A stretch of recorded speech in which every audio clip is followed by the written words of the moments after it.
Aquilo que muda sempre, suporte técnico. Aquilo que não muda, jamais, conhecimento é poder. O sentido do humanismo, a convivência em um Estado democrático de direito, a capacidade de conviver com o contraditório, estimulada em sala de aula, o combate ao bullying, o combate à dificuldade das pessoas de conviverem com a diferença.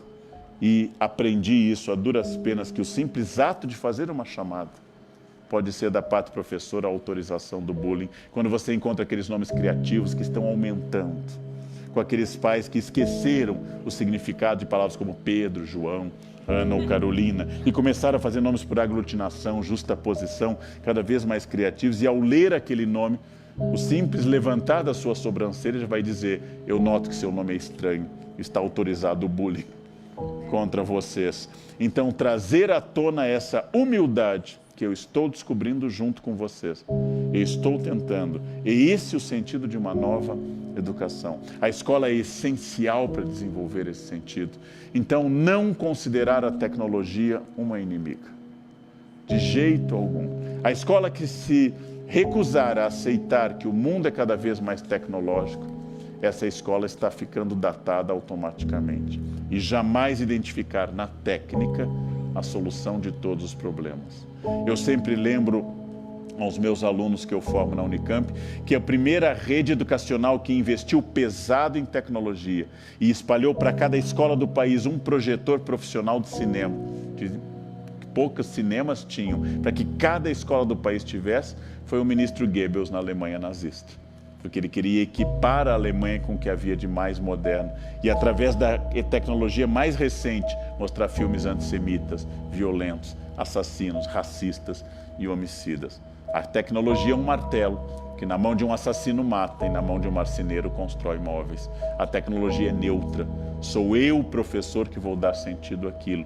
Questionando. Eu vou trabalhar com aquilo que está na televisão, com aquilo que está no cinema, com as metáforas disponíveis, com as imagens disponíveis e fazer esse aluno pensar. O que você está vendo é uma opção política, ideológica, traduzida através de um suporte tecnológico. Não existe um filme ruim para a sala de aula. Todos os filmes podem ser utilizados dentro da adequação da faixa etária e daquilo que é previsto para isso, mas eu vou fazer essas pessoas descobrirem coisas. E eu serei a pessoa que junto está debatendo a constituição desse conhecimento. Isso é essencial. Tudo isso vai fazer que esse admirável mundo novo continue causando admiração, como causou a Miranda, filha do Duque Próspero, naquela ilha que Shakespeare imaginou e de onde saiu a frase que Huxley publica. Tudo isso vai fazer que o mundo deixe de ser dividido entre alfa, beta, gama e delta. Eu entendo que não há uma disposição genética, que os valores continuam centrais e que o meu humanismo vai combater o racismo, a misoginia, a homofobia, a demofobia e todos os preconceitos que atrapalham esse desenvolvimento. A escola continua sendo um farol de cidadania, a escola continua sendo uma construção. Então, acima de tudo, a variedade. Esse é o momento de analisar um vídeo. Esse é o momento de escrever sobre esse vídeo. Este é o momento de debater com alguém. Esse é o momento em que eu dei a um aluno de redação a primeira frase de um texto. E dei a outra frase. E peço que eles encontrem o par entre o início e o fim da história e criem uma história, que depois podem até produzi-la através de um vídeo caseiro. Esse é o momento que eu os faço fazer uma movimentação. Esse é o momento que eu saio da estrutura estruturante da fila. Esse é o momento que eu entendo que o caos pode ser criativo. E esse é um grande desafio, porque nós morremos de medo de alunos caminhando pela sala. É sempre uma pororoca, é sempre um tsunami, é sempre algo que a gente pode perder o controle. Quando eles levantam e começam a avançar e você se afasta, né? Eu tenho que perder o medo desse caos estruturante e nunca mais interpretar silêncio como produtividade. O silêncio na sala de aula ou no casamento não quer dizer afeto. Quer dizer, como eu aprendi, que um aluno às 7 horas da manhã está em absoluto silêncio e a matéria avança rapidamente, até entender que ele está em silêncio, mas não está me ouvindo. Ele está naquele lugar que o adolescente é profissional em chegar, que é algum lugar entre Xangri-Lá e Katmandu, que ele está fixo, olhando para o teto e balançando a cabeça, tendo reações bovinas, e assim por diante. E eu acho que ele está prestando atenção em mim, quando na verdade ele não está lá. Aprendi a duras penas no início da carreira que o silêncio pode não significar o grande objetivo da minha geração, alunos em silêncio ordenado.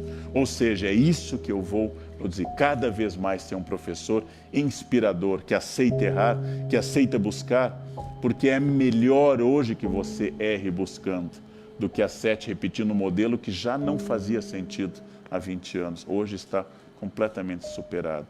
Então, aproveitando de cada experiência, perguntando ao colega como ele se desenvolve, fazendo projetos inter e intradisciplinares, conseguindo valorizar um conhecimento que, segundo a nossa atual concepção educacional, seja menos compartimentado, seja menos fixo, que ele entenda um mundo muito mais amplo, muito mais questionador e que aprenda a fazer essas boas perguntas que não precisam ter uma resposta.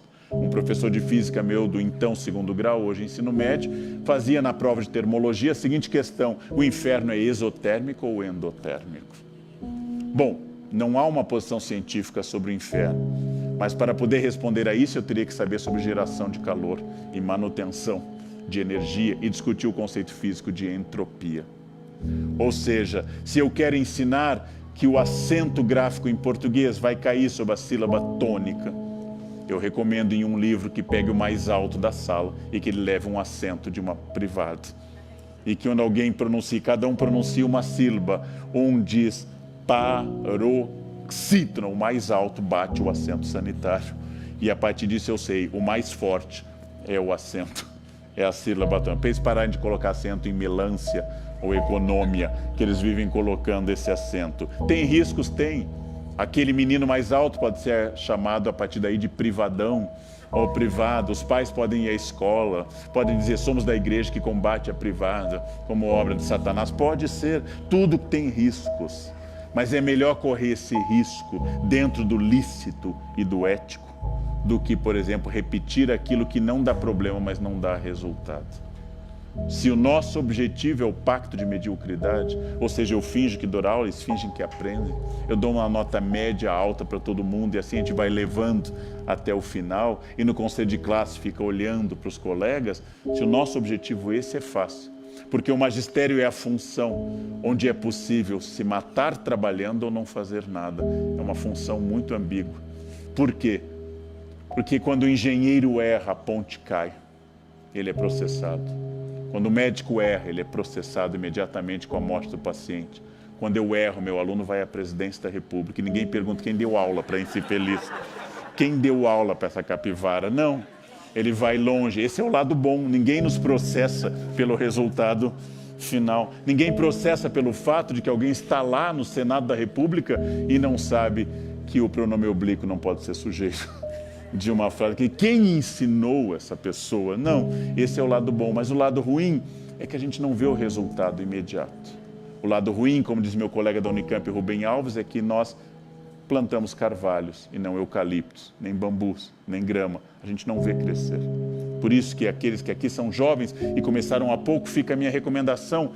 É muito bom, depois de 20 anos, encontrar aquele aluno que na sua sala parecia possuído por Lúcifer e hoje é um pai de família. E aqui cabe a única praga que você, professor, pode lançar, que é lícita e ética. Deseja ao seu aluno de 6º ano que ele um dia vire pai de família ou mãe de família. É a única praga que é lícita fazer. Desejo-lhe 5, 6 filhos saudáveis, com pulmão pleno, com pouquíssimo sono, porque essa praga você pode saber. Professores, eu não tenho nenhuma resposta sobre tecnologia. Eu não tenho nenhuma coisa pronta sobre tecnologia. Eu estou aprendendo. Eu tenho dificuldades com o computador.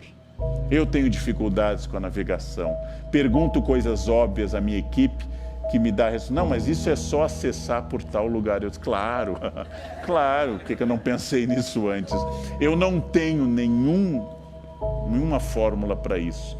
Mas eu acho extraordinário que uma aula hoje possa ter ao mesmo tempo ali, se eu estou dando aula sobre romantismo, um trecho da 9ª Sinfonia de Beethoven, um trecho do filme Bem Amado Imortal, ou qualquer outra ou quando eu peço sobre Beethoven, e ao mesmo tempo uma imagem de Beethoven, e aí que eu possa comparar por que aquilo foi feito naquela época, por que aquilo foi produzido naquela época, e possa instigá-los a comparar Beethoven com música contemporânea, e possa instigá-los a pensar, e que ele saia, e que eu tenha essa paciência para recuperar o sentido humanístico de formação, que eu tenho à minha disposição, como nenhuma geração teve, uma capacidade enorme de reunir fontes, para fazê-lo pensar com a internet, e não ilustrar, e não dar uma imagem, e não fazer como os livros didáticos antigamente, colocavam quadros a esmos,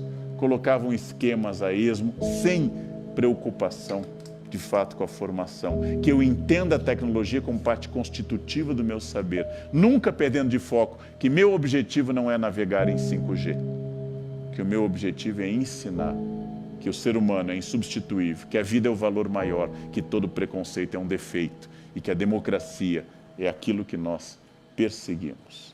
Então, mesmo que haja hierarquia na sala de aula, mesmo que exista o fato de que eu tenho poderes que meu aluno não tem, que eu seja uma hierarquia e que eu incorpore uma hierarquia a serviço do meu aluno. Ou seja, por que eu posso pedir para você sentar? Porque eu sou o professor responsável pelo ensino-aprendizado. E que esse aluno tem que ser cada vez mais participativo, que cada aula seja única. E lembrando que nós ensinamos pelo currículo, mas ensinamos acima de tudo pelo currículo oculto.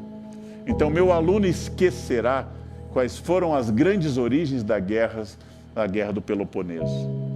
Mas como eu me comportei em sala de aula, como eu o tratei, com qual respeito eu tratei o conhecimento, qual era a minha curiosidade, isso fica para sempre. O currículo oculto, a sua postura em sala de aula, é essencial. Que cada aula seja única, que cada aula seja um processo extraordinário. É claro que nem todas as aulas serão tão boas.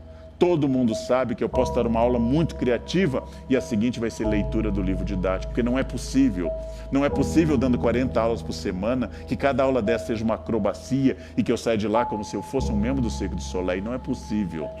Não é possível fisicamente. Então, algumas aulas serão de leitura de texto. Outras aulas serão de atividades em grupo. Outras aulas serão muito mais criativas. E quanto mais eu consigo mostrar aos alunos que, independente da técnica, eu tenho uma meta, eu tenho um objetivo, que hoje pode ser ler em silêncio, amanhã pode ser produzir um vídeo, e depois da manhã pode ser comparar 2 vídeos produzidos. Perder o medo a esse respeito. Mas assim ele não vai fixar o conteúdo. Não se preocupem, em 12 horas ele terá esquecido o conteúdo que você deu. Não importa, em 12 horas, com algumas boas escolas, 14, já há casos que o aluno lembra no dia seguinte do que aprendeu, mas são raros. Então não se preocupe, porque o que vai ficar é a habilidade estruturante de perguntar e não a repetição da memória. Mas esse ano eu não estou conseguindo dar expansão islâmica na Alta Idade Média. Nossa, tenho certeza que a partir daí esse aluno não será feliz.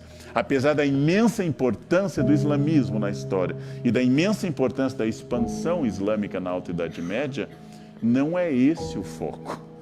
Não é esse o foco. O mundo não se divide em quem teve Império Bizantino e quem não teve. Quem sabe sobre Carlos Magno ou não sabe.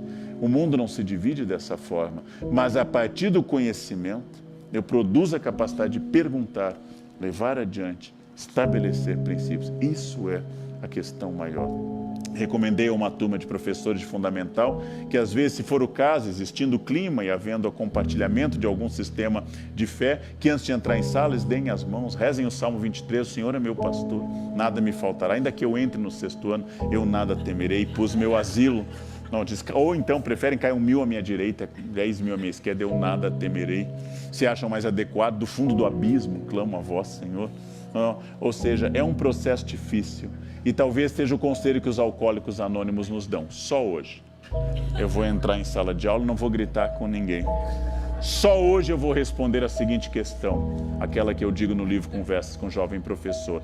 Em uma sala de aula tem que haver ao menos um adulto. Seria bom que fosse o professor.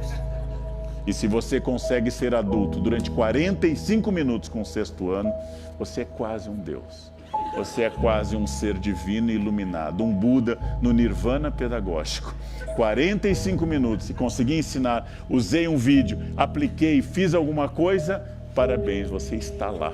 Você é um ser especial, mas só hoje eu vou resistir a essa tentação de bater nos anos. Só hoje eu vou ser paciente, só hoje eu vou ser de fato um adulto professor. Se você está aqui num sábado, ao vivo, ou nos assistindo em casa, e agradecimento a quem está nos vendo virtualmente, você conseguiu esse ponto de hoje ser alguém especial. E amanhã começa uma outra resposta, e vem segunda-feira, e o ano está acabando, e agora vem o pior tipo de aluno, que é o do final do ano. O pior tipo de pai, que é o pai de dezembro. O pior tipo de experiência, que é a escola no seu final. O cheiro de panetone, ele destrói o projeto educacional. Você não consegue mais fazer mais nada. Então, só hoje, passando a etapa das perguntas, você vai tentar ser, só hoje, só por 45 ou 50 minutos, um ser humano pleno e integral, um educador, um professor. O Brasil precisa desesperadamente de professores. Desesperadamente. Sempre precisou, mas agora nós somos a única coisa que separa esse país da barbárie. Então, desesperadamente, você precisa ser hoje um educador. Não pelo aluno, nem pela escola, nem pelos pais, mas por nós, pelo futuro dessa nação. Nós temos pouquíssimo preparo prático e real. Ninguém na faculdade me ensinou a fazer chamada, organizar um dia de prova, lidar com a falta de ética no conselho de classe. Ninguém me ensinou a lidar com fofoca na sala dos professores. Mas me ensinaram grandes ideais de educação de Vico, de Aristóteles. E aí vinha aquela seguinte dúvida: onde eu enfio Vygotsky? Aqui. O que eu faço com Piaget ou com Paulo Freire? Aqui. O que eu faço com Piaget nessa situação que às vezes indicaria Pinochet? Então, o que eu faço com essas questões? É um grande desafio.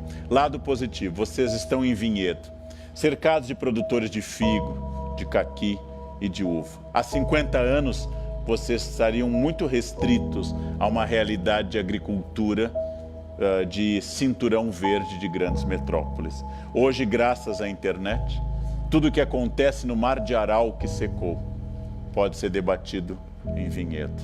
Então, se o Mar de Aral está secando ou secou, eu posso trazer essa realidade de vídeos, etc., para isso. E uma reflexão que envolva a personalidade do ano, Greta, o Mar de Aral e a realidade da agricultura em Vinhedo pode ser muito interessante. Isso a internet possibilitou. Ou seja, nós conseguimos uma equalização maior e uma integração global.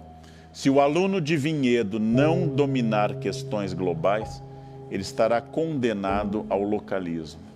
Se o aluno de Vinhedo ignorar Vinhedo e só se preocupar com questões globais, ele passará a um ser inadequado ao ambiente que o gerou. É esse equilíbrio entre local e geral, entre individual e universal, que a internet ajuda a superar bastante. Então, mais do que nunca, esse estímulo através das questões. E aí você toca em uma outra questão, entre tantas interessantes. Hoje o mercado determina que os bons profissionais são os que cruzam áreas de conhecimento. Exemplo, fazer medicina é excelente, uma profissão de alto valor agregado social e de utilidade indiscutível. Mas nós precisamos hoje de médicos com formação em administração hospitalar. Um médico que faça administração é um profissional mais desejado que apenas administrador ou apenas médico. Então, um professor que faça informática é uma joia rara e muito procurado pelo mercado. Então, a partir desses desafios, eu tenho que entender que a inteligência é o futuro. As atividades mecânicas e repetitivas serão substituídas por robôs e algoritmos. Já estão sendo. Logo, não tem futuro para quem tem profissão, ainda que honrada, de ascensorista. Não tem futuro para o ascensorista. O ascensorista é um fenômeno de prédio público em Brasília. Ele vai desaparecer no mundo porque esta função é mais barata com computadores, com elevadores inteligentes. Mas que a pessoa que faz o programa inteligente, essa tem mais futuro. Então, a força física ou até o capital estão perdendo espaço para uma questão mais importante ainda, que é a questão da inteligência.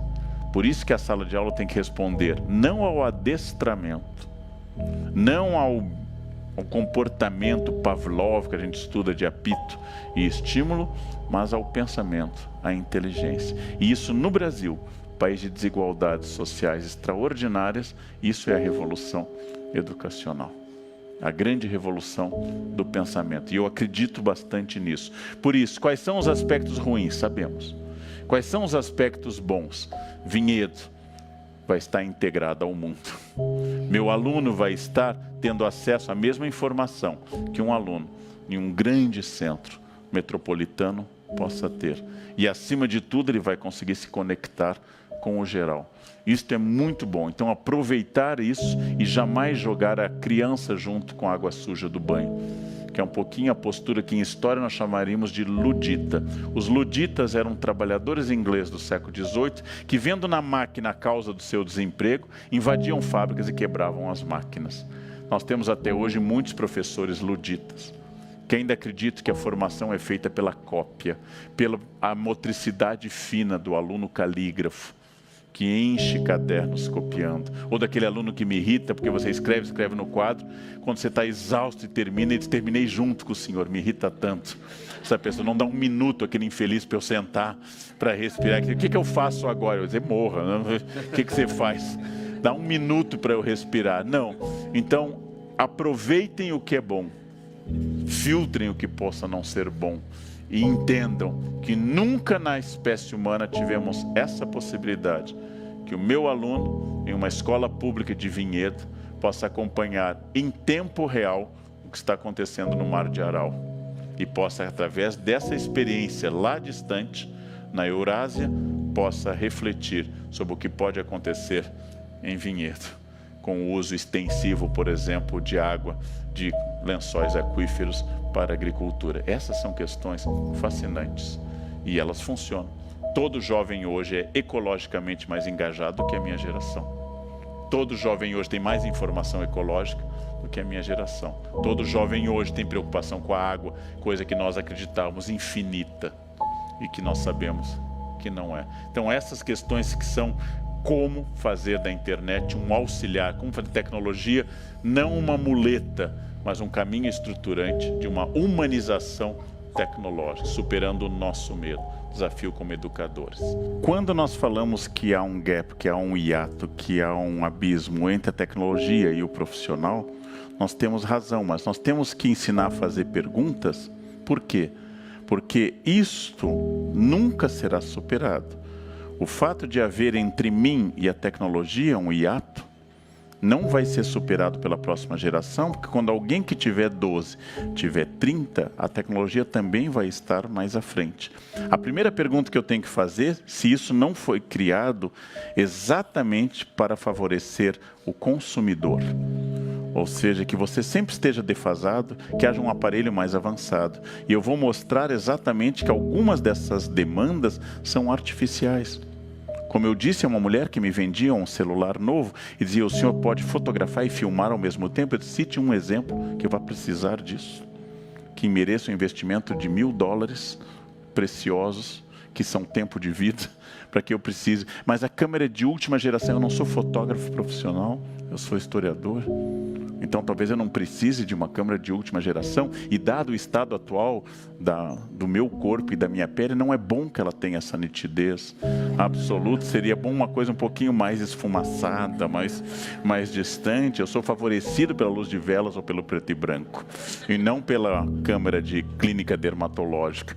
Então eu tenho que fazer a pergunta se esse ato é uma necessidade e se essa demanda é uma demanda de fato fruto de uma melhoria.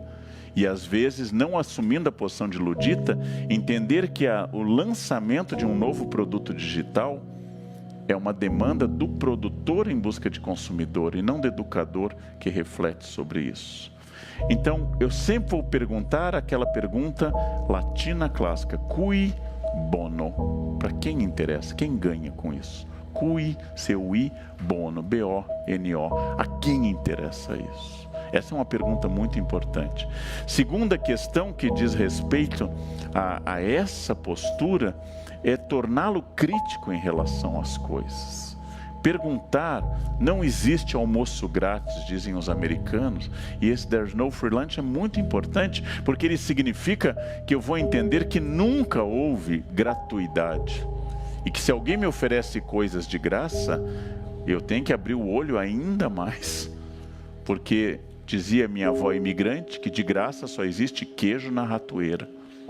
Ele só é grátis quando ele pode captar um usuário, de um fidelizar um usuário. Então, esse é um grande desafio. Sim, as profissões estão desaparecendo. As profissões mudarão muito rapidamente, mas que exatamente a função da escola hoje é capacitar para adaptação no futuro.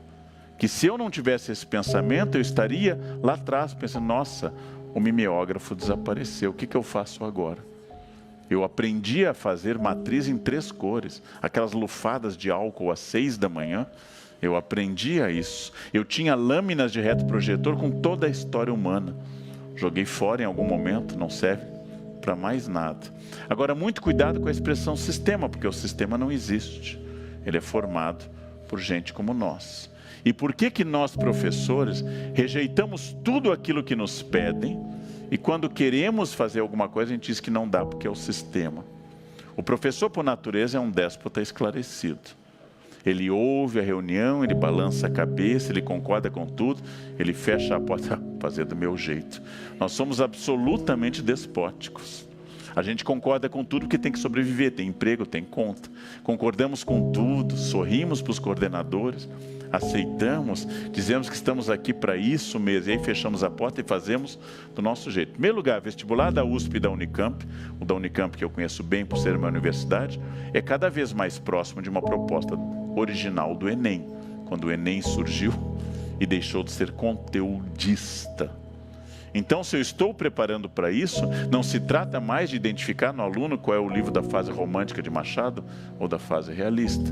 Não se trata mais de identificar com o aluno se isso é cubismo sintético ou analítico, mas de treinar o olhar do aluno para isso. Treinar o olhar do aluno para um crescimento contínuo, porque a revolução que o Enem originalmente representou, ele perdeu um pouco desse sentido. Ele está mais conteudista hoje do que ele era na sua origem. A revolução que o Enem colocou é o futuro. O futuro é a não reprodução de patamares e de modelos fixos, mas de aprender a interpretar o próprio texto. Quando eu cheguei a primeira vez para fazer parte de um esforço vestibular da Unicamp e me mostraram uma pergunta cuja resposta estava no próprio texto, eu disse, mas vai todo mundo tirar nota máxima. Não é verdade.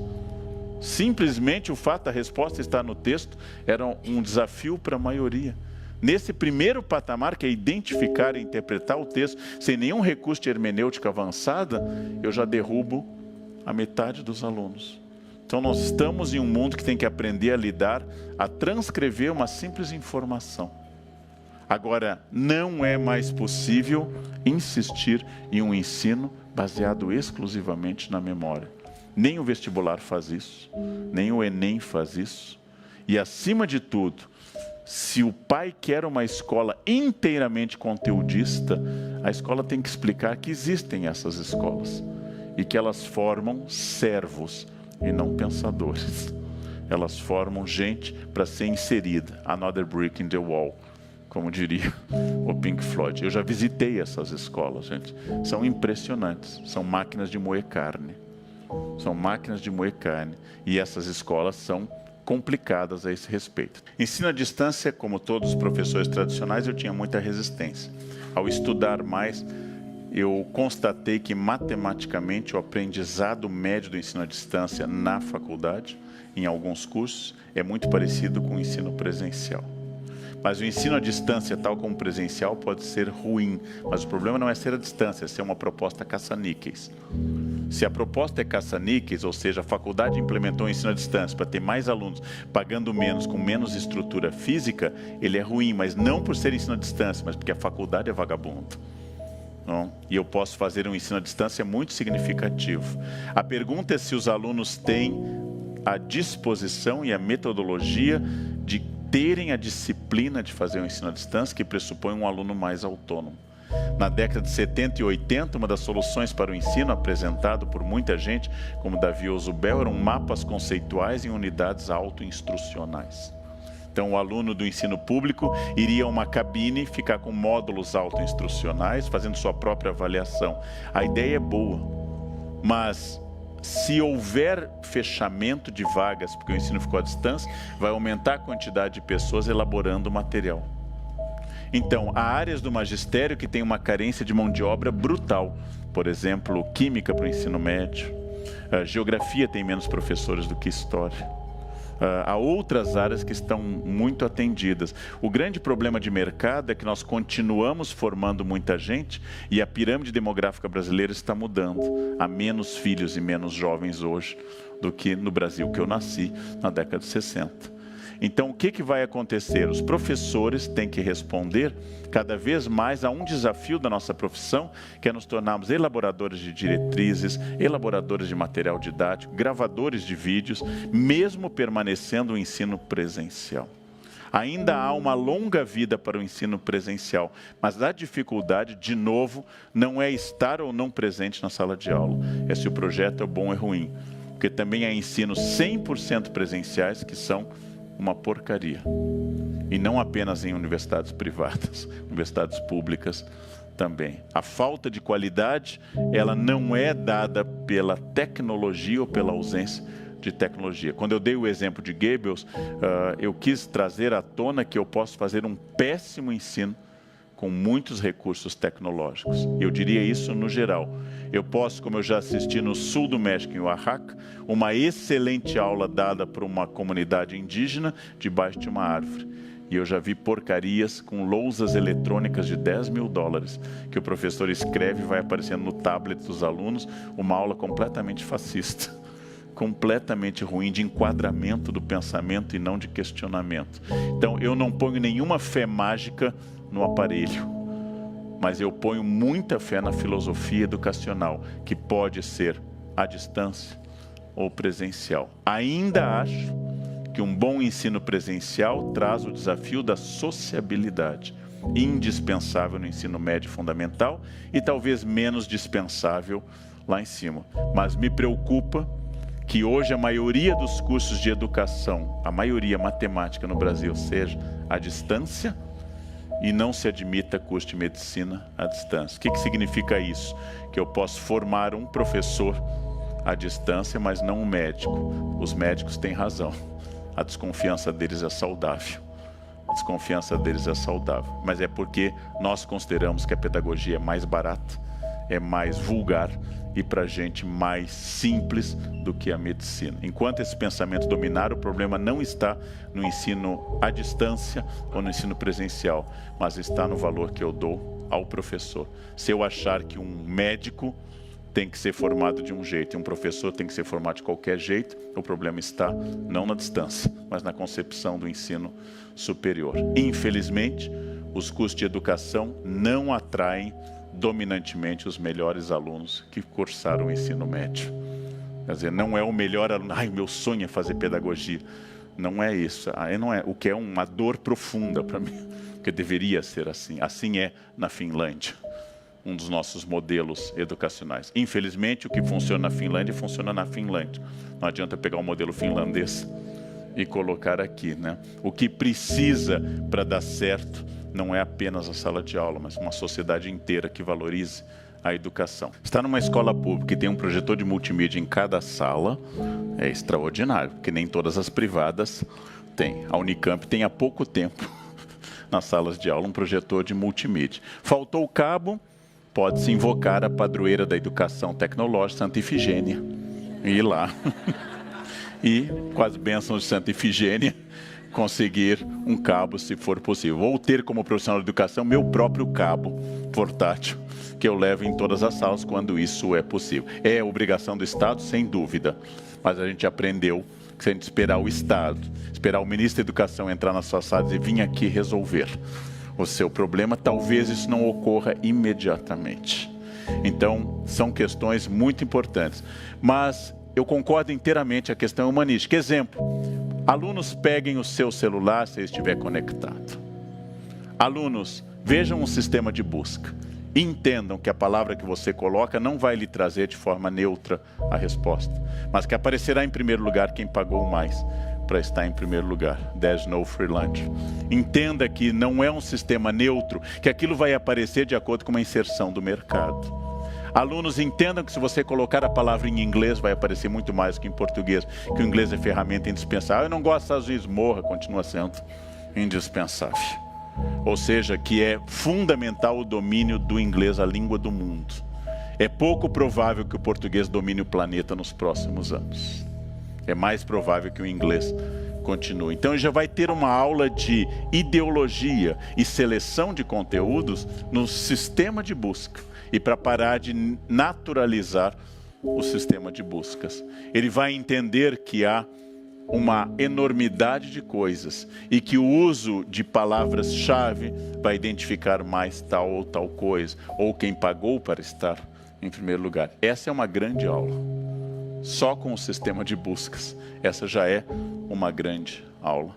Ou seja, que essas coisas são muito importantes. Segundo, vamos analisar o conceito de intimidade e vamos entender por que é que eu não devo postar tudo. Não porque isso seja chato, mas porque isso é perigoso. Que eu tenho que entender que a minha vida pública e a minha vida privada continuam existindo. Então são aulas de humanismo, aulas de sentido de dignidade, sentido de vida humana que são fundamentais. E essa aula pode ser mais importante do que identificar uma relação clara entre o assassinato do arquiduque Francisco Ferdinando, a 28 de junho de 1914, e o início da Grande Guerra. Claro que esse conteúdo é importante. A noção de Grande Guerra é muito importante, mas eu vou ter que entender que até para acessar esse conteúdo, eu vou ter que selecionar. Eu vou ter que saber que selecionaram para mim e que isso não é neutro. E vou reinstaurar, empoderar meu aluno na capacidade de um ser pensante, mais autônomo e que entende que a tecnologia é a sua ferramenta e não a sua maneira de existir. A noção de ferramenta é fundamental, que continua sendo o foco no humano, no aluno, na formação, no senso crítico. Independente se ele for de uma família, de um rito de candomblé, pentecostal, católica ou ateia, independente se ele for pobre ou rico, independente se ele torcer pelo time A ou B, ou seguir tal e tal político, ele continua sendo um ser humano, absolutamente autônomo, com livre-arbítrio, digno, e que ele tem que aprender isso, inclusive navegando, da sua dignidade, e que nada é neutro, tudo está conectado, e que a pesquisa que ele fez para uma passagem de ônibus para Mongaguá vai vincular o seu IP à pesquisa. Ele vai continuar recebendo coisas de Mongaguá até a segunda vinda de Jesus, porque aquilo está associado ao seu IP, e que isso não é neutro, isso faz parte de uma estratégia, e que não é ruim em si, é apenas uma questão de mercado. Ele é que tem que responder a isso. Tudo está posto na mesa do mundo. Dar aula é ensinar quais são os pratos adequados para a faixa etária, para a fome dele e para o futuro dele. Então, tudo está colocado na mesa do mundo. E o professor não é mais um cozinheiro, mas é alguém que ajuda a provar e a distinguir veneno de alimento. A internet está cheia de alimento, rico, saudável, nutritivo e cheia de veneno. Cheia, como tudo que é da espécie humana, como toda a biblioteca antiga também. Esse é um grande desafio. E eu gosto de viver nessa época. Gosto de viver nessa época que tem esse desafio. Acho mais dinâmico do que aquilo que eu vivi como aluno. A experiência que eu tive como aluno é muito mais dinâmico e mais rico. Ora, de todas as formas não somos originais. Não viemos de uma época humanística. Mas há novidades em vários sentidos. Há novidades em vários campos. Eu quero refazer essa pergunta. Como eu, Leandro, formado numa outra época, e eu tenho um testemunho documental e iconográfico, que é o meu diploma de datilografia, sinal claro que eu pertenço a uma geração que está para a atual, como os répteis durante o período Jurássico estavam para os mamíferos. Ainda somos grandes, mas estamos fadados à extinção. Eu tenho na cabeça um mantra que porque meus alunos desconhecem. Esse mantra é ASDFG, C cedilha LKJH. Eu fui alfabetizado com caneta tinteiro. Eu fui alfabetizado com padrões de ordem. Fui educado numa família conservadora do interior do Rio Grande do Sul durante a ditadura militar. Os valores que me formaram, alguns felizmente, foram ultrapassados. E eu vou entrar naquele cargo que existe há milênios. Aquele cargo que está presente no profeta Isaías, está presente no Atos dos Apóstolos, 5º livro do Novo Testamento, que é dizer no Atos dos Apóstolos, ou o profeta Isaías, que quando ele era jovem as coisas eram melhores. E que o mundo atual não tem mais jeito. Isso está na boca de Isaías, está na boca do autor provável dos Atos, Lucas, quando dizer: naquele tempo a comunidade de Jerusalém repartia o pão e não havia necessitados entre eles. Hoje já não é mais assim. Estamos falando do ano 90 da era cristã. Quando um intelectual pega sua pena, seu cálamo e diz: estamos vivendo uma decadência terrível e os jovens não leem mais como se lia. A primeira pessoa que me disse isso foi meu pai, advogado e professor de latim. Hoje ninguém mais lê como nós líamos. E provavelmente meu avô deve ter dito a ele que os jovens não eram mais como eram. Por quê? Os jovens não são como eu e não têm os mesmos valores que eu tenho. Essa é uma das principais virtudes dos jovens. Eles não são como eu sou. Eles terão um outro mundo. Para que esse choque não fosse tão claro e tão evidente, quis a seleção natural que nós durássemos pouco. Até 1900, a média de vida do planeta era de 40 anos, evitando um longo choque de gerações. A medicina está tornando a vida insuportável, porque fez que eu ainda enfrente meus avós, meus pais e meus filhos. E nós ficamos dizendo que não se adapta mais e fazemos as perguntas erradas. Por que você não desliga o celular durante esse jantar? Resposta óbvia, em primeiro lugar: não estou interessado naquilo que está sendo tratado nessa mesa. O que me interessa é estar longe daqui. Resposta também óbvia: porque eu não posso desligar o meu contato com o mundo. Quando surgiu o Face, eu, seduzido por pressões sociais, abri um perfil. Passei 3 meses na rede. Constatei que as pessoas informavam se havia sol ou se haviam comida, e tornavam notícia, ou pelo menos publicável, comi, seguido do símbolo do potássio, kkkk, sempre. Almocei, kkkk. Passei 3 meses contemplando aquilo e decidi que o Face não era o meu campo. Deletei um perfil já lotado. E um aluno de 18 anos me pergunta no primeiro ano de graduação: professor, assustado, o senhor deletou o seu perfil? Eu disse: sim, o senhor perdeu todos os seus amigos. E me veio à cabeça a frase do grande Zygmunt Bauman, que disse que nos seus 90 anos de vida havia cultivado 4 amigos. Uma amizade demanda anos, inclusive porque ela é um item de investimento. Não é possível ter muitos amigos. É caro, eles se reproduzem, eles casam, eles têm eventos, têm que dar presentes. Não é possível ter muitos amigos. Apenas Roberto Carlos pode dispor de 1 milhão de amigos, devido à renda. Olhei para aquele aluno e percebi não que exatamente ele era inferior a mim. Obviamente não. Mas que ele dispunha de um conceito de amizade que não era o meu. Minhas amizades são pouquíssimas.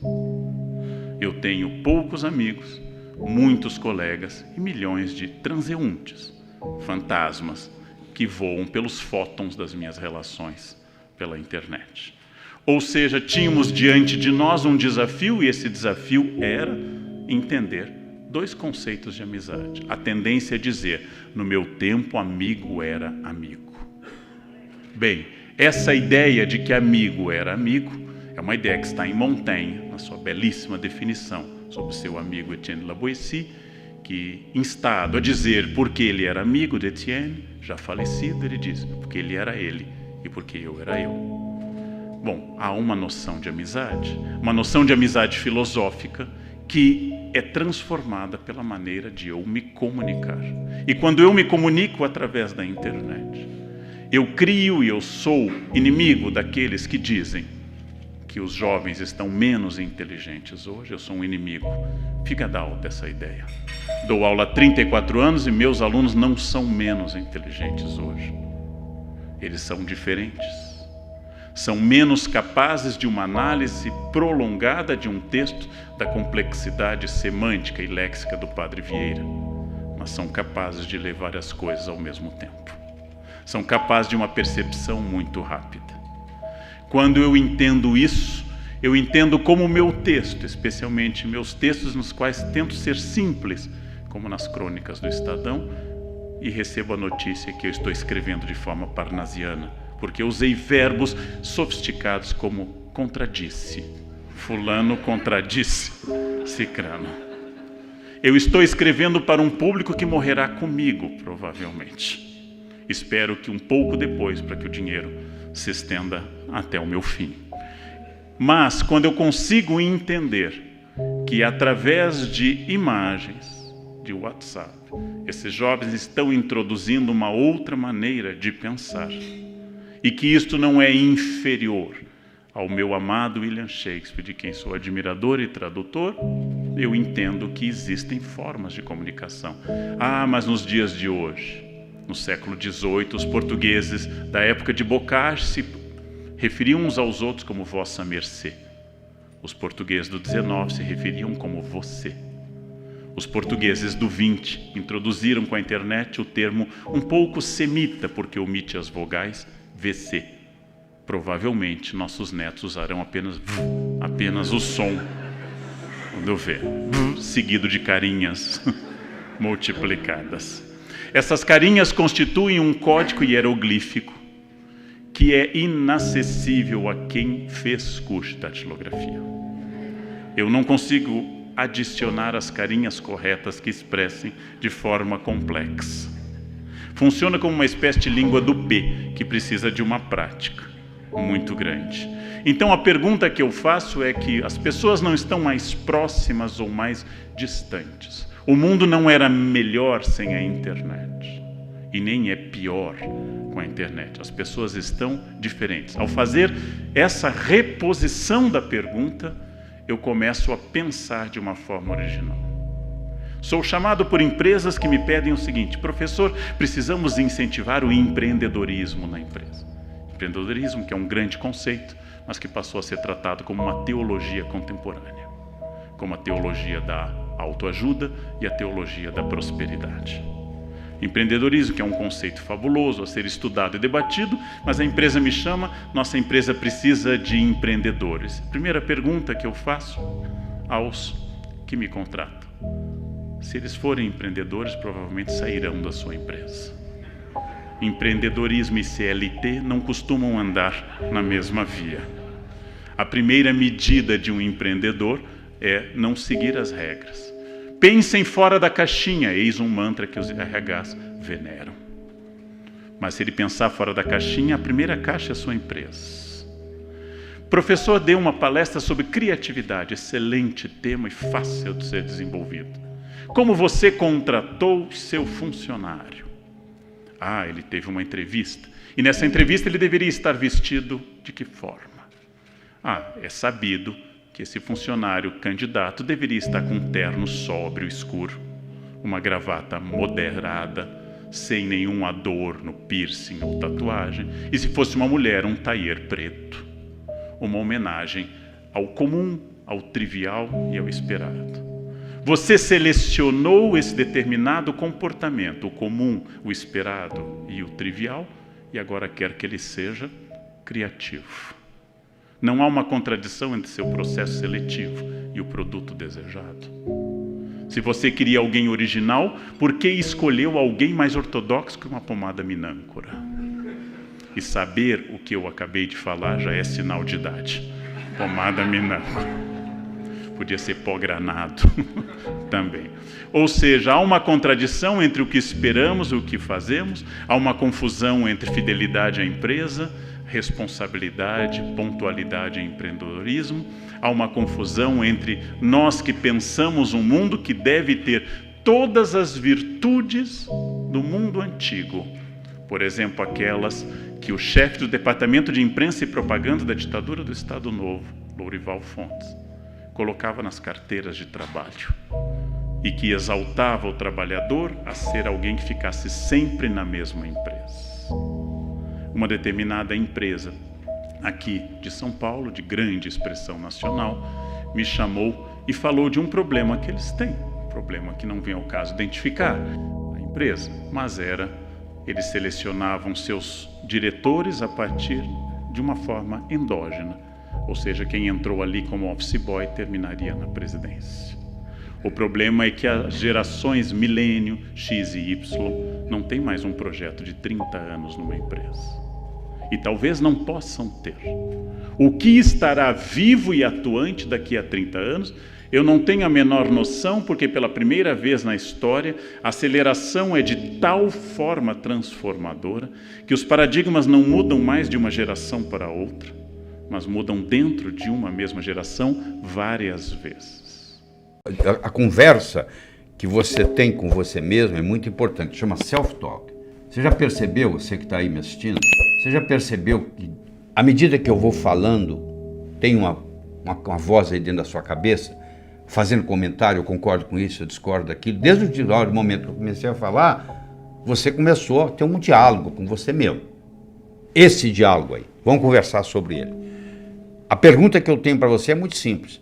Esse diálogo interno que você tem, ele é seu amigo ou seu inimigo? Ele te estimula ou ele te critica? Porque tem gente que tem um crítico dentro da cabeça, o tempo todo, criticando.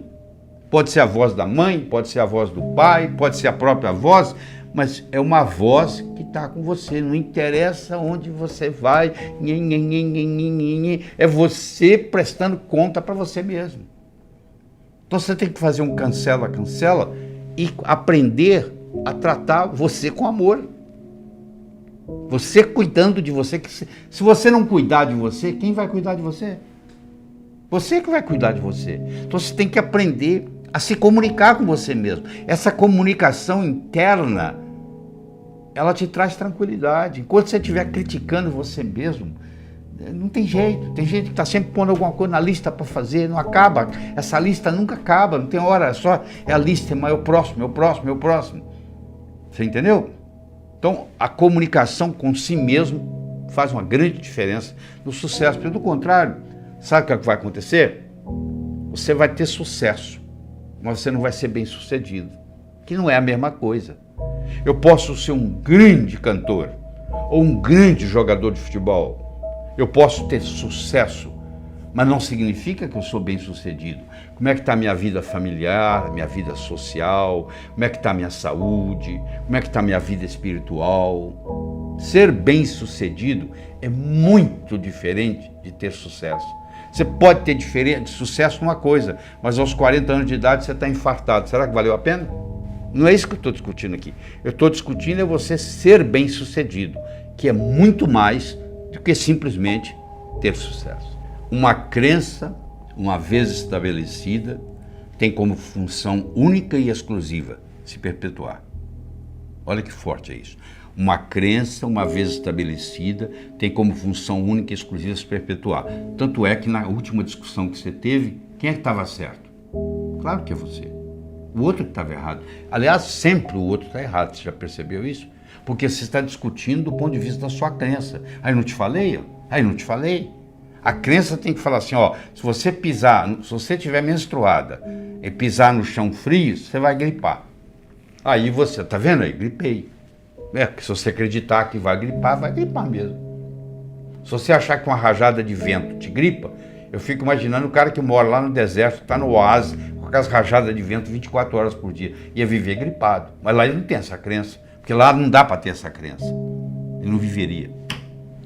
Então a crença, ela pode ser limitante. O que é evoluir? Você está aqui para evoluir? É por isso que você está aqui sentado, me assistindo hoje. Evoluir significa atualizar suas crenças. Quando você tinha 7 anos, a sua mãe falava assim, meu filho, minha filha, não atravesse a rua sozinho. Era muito válido, porque você podia morrer atropelado. Hoje você tem 35. Você chama sua mãe para atravessar a rua? Não. Você atravessa a rua sozinho. Você já se livrou daquela crença. Mas eu vou lhe dizer, conhecendo o que eu conheço de trabalhar com gente, você tem muitas crenças, mesmo tendo 35, 40, 50 anos, você tem crenças que são infantis ainda, que você ainda não abriu mão delas. Evoluir significa se livrar das crenças obsoletas. Você conhece gente que há 30 anos não adoece. Você conhece gente que todo dia está doente. Isso é uma crença que ela tem com relação à saúde dela. Essa crença dela de que eu sou tão importante, contribuo tanto para a humanidade, que eu não posso me dar o luxo de ficar doente, não tem tempo para ficar doente. Se eu estou contribuindo para a humanidade e considero isso uma prioridade, isso me ajuda a me manter saudável. Agora, se eu focar na doença, tudo aquilo que você foca aumenta. Se você focar no problema, o problema aumenta. Se você focar na solução do problema, a solução do problema aumenta. Onde é que você vai colocar seu foco? Eu chego para você e falo assim, você tem algum problema? Você fala não. Ah, não, você deve ter algum probleminha. Aí você começa a procurar. Daqui um pouquinho, eu tenho um primo assim. Aí nós começamos a falar do seu primo. Daqui um pouquinho você está nervoso. Quer dizer, por quê? Começamos a focar no problema. Agora, se eu foco na saúde, ao invés de focar na doença, a saúde vai embora. Porque eu estou focado, a analogia que eu faço é a seguinte, você corta todas as árvores da floresta amazônica. Você não precisa convidar a onça para mudar de lá. A onça fica onde tem árvore. O macaco fica onde tem árvore. Eles vão embora. E não precisa convidar animal de deserto para mudar para lá. Eles vão mudar para lá. Lagarto vai mudar para lá, etc. Por quê? Porque eu mudei a ecologia. Eu fui de uma floresta para um deserto. Se eu mudar a minha ecologia psicológica e indo do foco da doença para o foco da saúde, muda tudo. Isso é muito importante. Não adianta eu tomar vitamina, me alimentar bem e ter o foco da doença comigo 24 horas por dia. E aquele medo que eu vou ter câncer, aquele medo que eu vou ter AIDS, aquele medo que eu vou morrer sozinho. Tem gente que sofre por antecipação. Alguns de vocês estão aí me assistindo, tem isso. É aquele medo de ficar doente. Então esse medo de ficar doente tira a vontade de ser saudável. O efeito placebo é quando eu trago alguma coisa positiva para você. Eu te falo assim, isso não vai ser nada, você vai superar isso. Agora, existe o efeito nocebo, que o médico tem que tomar cuidado para não passar para o paciente. Ah, isso aí não tem jeito não. Se isso vem, por exemplo, de um médico, e que é um médico que você respeita e admira, aquilo ali é uma água fria jogada ali, entendeu? Nós chamamos de efeito nocebo. Então, o paciente com câncer, por exemplo, tem paciente com câncer que morre, tem paciente com câncer que sobrevive. Onde você vai estar? Vai depender de uma série de fatores que nós não vamos discutir aqui agora. Um dia nós vamos discutir, mas não é hoje. Que uma delas é a sua atitude com relação à doença. Se você achar que não tem jeito, o Henry Ford dizia, se você pensa que pode ou se você pensa que não pode, de qualquer jeito você está certo. Se você pensa que pode, você vai trabalhar para fazer. Se você pensa que não pode, você vai chutar o pau da barraca. Não interessa. Você falar que pode, falar que não pode, do jeito que você pensar, você está certo. Não adianta você ter muitos talentos, tá? Porque às vezes você tem tantos talentos que você não sabe qual se focar. Você tem que focar num deles. Se eu te jogar aqui, eu vou jogar uma bolinha para você. Pega. Pegou, né? Agora eu vou pegar 5 bolinhas, pega. Aí você não pegou nenhuma. Eu peguei um talento, joguei para você, você pegou. Agora, se eu pegar 5 talentos e jogar para você, você não pega nenhum. Então tem gente que tem tantos que não pega nenhum. Você tem que focar num. Entendeu? E trabalhar naquele. Não interessa qual seja. O termômetro mede a temperatura da sala. Eu chego aqui, está 21 graus Celsius. É a temperatura da sala. Agora, isso é o termômetro. Agora, se eu colocar aqui um termostato e colocar 15 graus, mesmo que lá fora esteja 30, aqui dentro vai estar 15. Porque o termostato vai baixar a temperatura ou subir, de acordo com onde eu coloco a temperatura. A autoestima é um termostato para a vida. Quanto que eu mereço? Quanto é que você está ganhando? Se eu falar que você vai, mês que vem, multiplicar por 10 o seu faturamento, você vai acreditar? Não. Você fala, não é possível. Quem é que vai... Se ganho um mês que vem vou ganhar 10? Eu sei, mas por que você está ganhando 1 e o seu amigo está ganhando 4? Fazendo a mesma coisa, com o mesmo talento. Pode ser que ele tenha um marketing melhor do que o seu, pode. Mas pode ser também que ele tenha um termostato de autoestima melhor do que o seu. Então, o que você merece é o que você tem. O merecimento que você acha que você vale está expresso aí na sua conta bancária, no carro que você dirige, na casa que você mora, na família que você tem. Está aí, é só você olhar. Se você quiser mais, você tem que sentir merecedor demais. E para sentir merecedor demais, escuta, você tem que subir a sua autoestima. Eu tenho uma boa notícia para você, ótima. Ela não é feita de cimento, ela não é feita de aço. A autoestima, ela é feita de linguagem. Do mesmo modo que ela foi construída linguisticamente, ela pode ser reconstruída linguisticamente. Oh, que beleza, que alívio, hein? Quer dizer, qualquer pessoa, em qualquer momento, não interessa a idade, não interessa a situação, pode melhorar. É uma questão, só que isso aí não tem jeito de você delegar. Aí eu vou pagar alguém para fazer isso para mim. Isso não existe.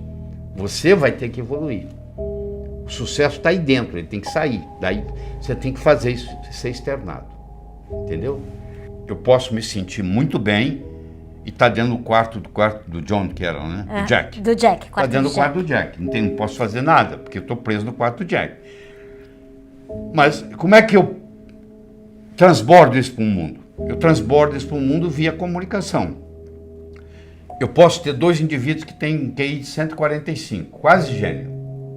Um está muito bem na vida e o outro está desempregado no quarto Jack. Você vai ver a diferença, um se comunica bem e o outro não dá nem bom dia para o vizinho.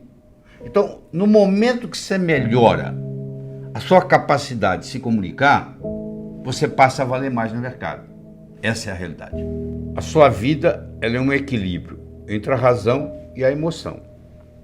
Se você é só razão, você é um robô. Se você é só emoção, é um caos total. Certo? Então, um passarinho para voar não precisa de 2 asas? Você nunca viu um passarinho voando com uma asa só? Pois é, o ser humano, ele recebe um hemisfério esquerdo e um hemisfério direito, que tem propriedades básicas diferentes. No hemisfério esquerdo predomina a razão e no hemisfério direito predomina a emoção e é a porta de entrada para o inconsciente. Na escola, você aprende muito sobre a parte esquerda do hemisfério.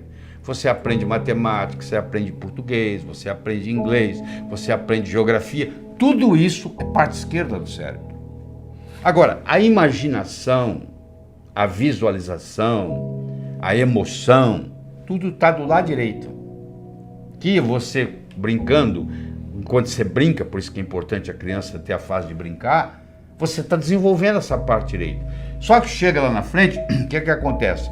Você vai ter as pessoas que predominam o hemisfério esquerdo, eles são quase igual robôs, e você vai ter as pessoas caóticas que predominam o hemisfério direito, como é o cantor, como é o artista, como é o pintor, que desenvolve tanto direito que se não tiver um empresário não vai para frente, que eu posso contratar.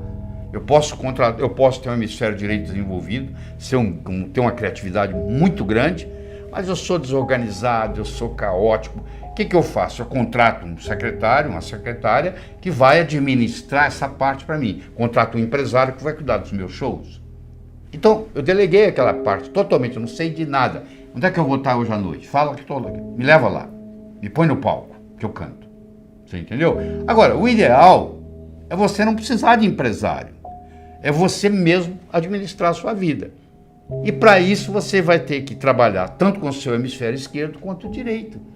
Entendeu? Então você tem que ver qual é o seu ponto forte. Se é mais esquerdo ou mais direito.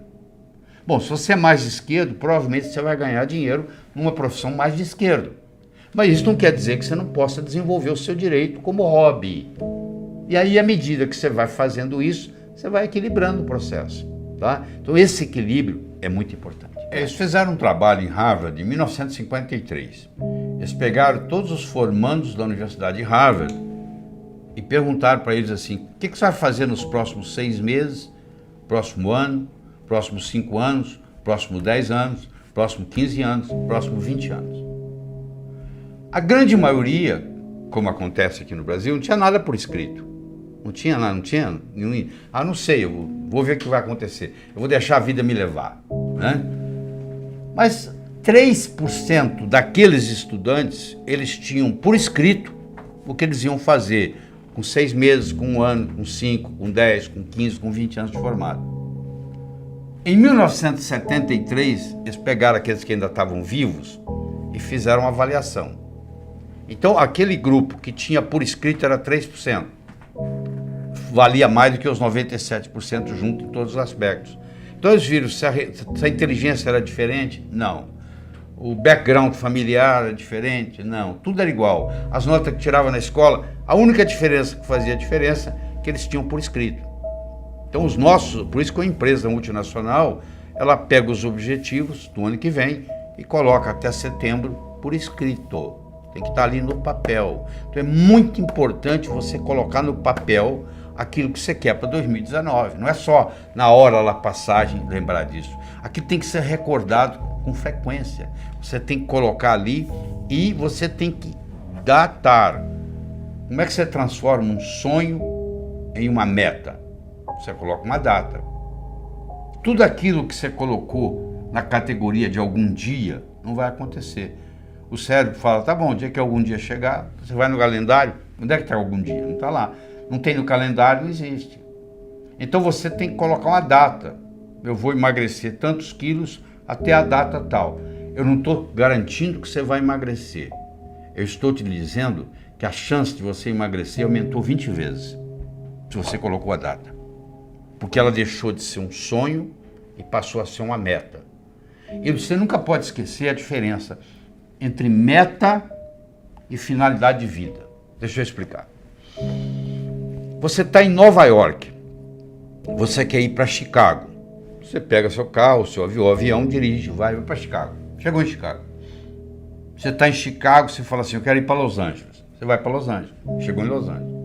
Agora imagine que você está em Nova York e você decide que você quer viajar a oeste. Você chega em Chicago, tem mais oeste. Você chega em Los Angeles, tem mais oeste. Você chega no Havaí, tem mais oeste. Você chega em Sydney, na Austrália, tem mais oeste. A Terra é redonda. Você vai rodar, vai chegar no mesmo lugar. E vai continuar. Você nunca vai chegar ao oeste. Você concorda comigo? Sempre tem mais oeste. Quando uma coisa que você não consegue chegar, não chama meta. Chama finalidade. Então, você descobrir a sua finalidade, ela só vai terminar no dia da sua morte. A sua finalidade de vida é viajar ao oeste. Isso não acaba. A minha finalidade de vida é transformar as pessoas de uma forma alegre e poderosa, com amor e sabedoria. Isso não tem chegada. É o dia que eu morrer que vai acabar isso.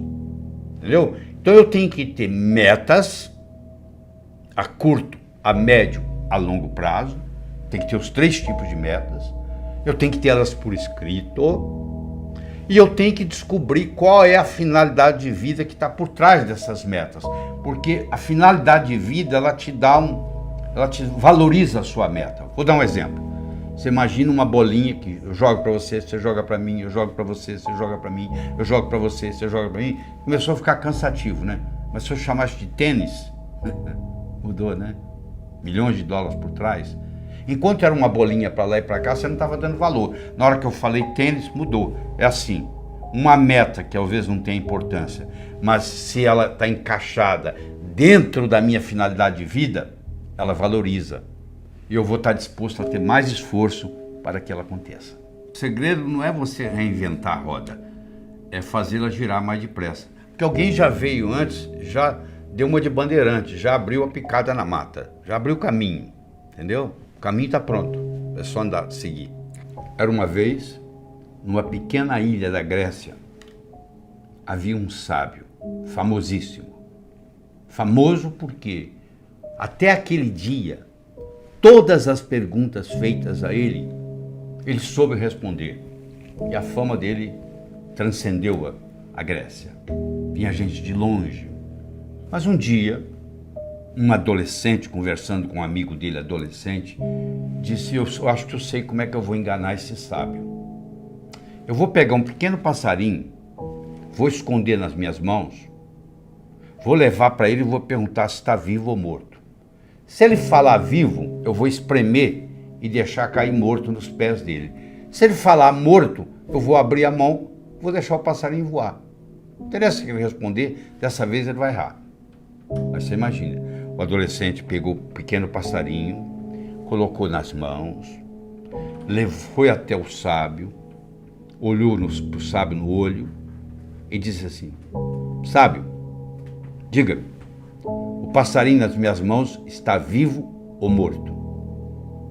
O sábio olhou para ele e disse, meu jovem, a resposta está nas suas mãos. Você que está aí, está nos assistindo há mais de 1 hora. Eu quero que você saiba que o seu sucesso, tanto pessoal quanto profissional, esteve, está e sempre estará nas suas mãos. Qual é a sua crença financeira? Eu gostaria que você voltasse aos seus 5 anos de idade.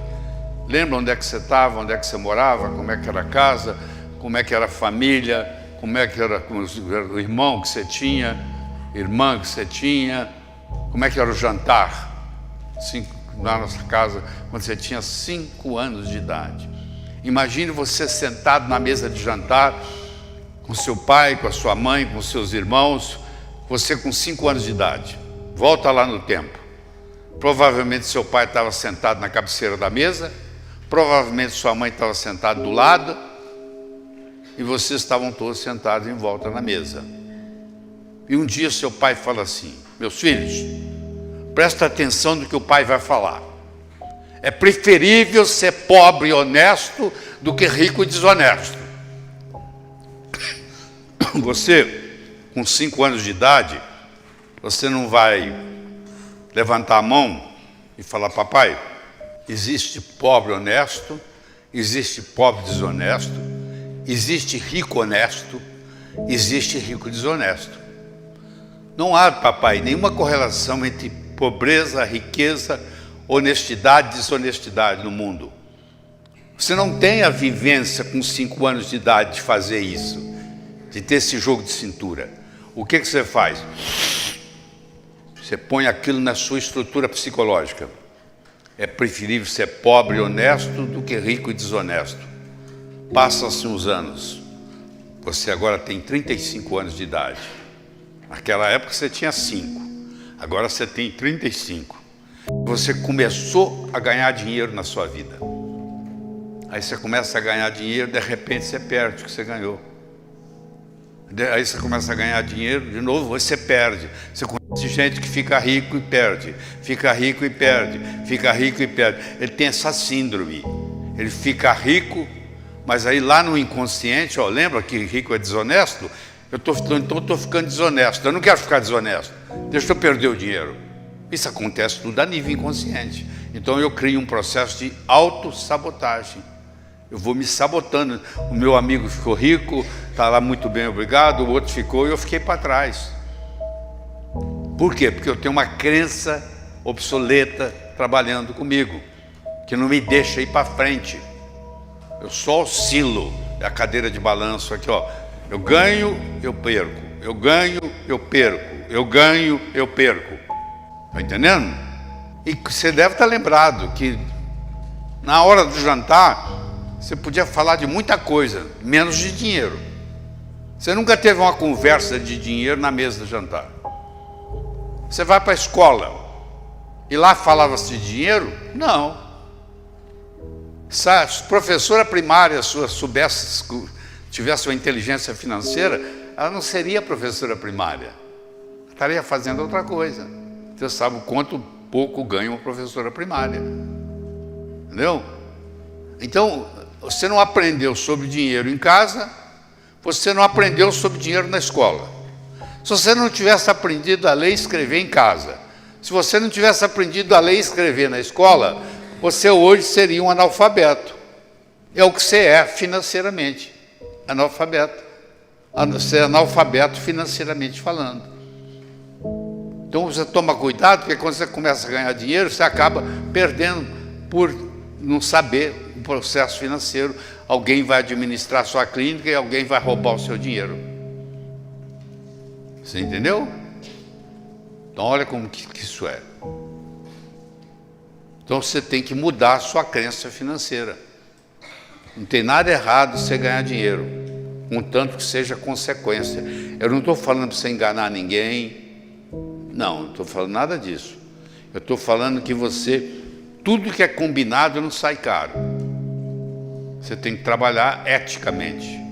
Porque o dinheiro só fica com você mesmo se for trabalhado eticamente.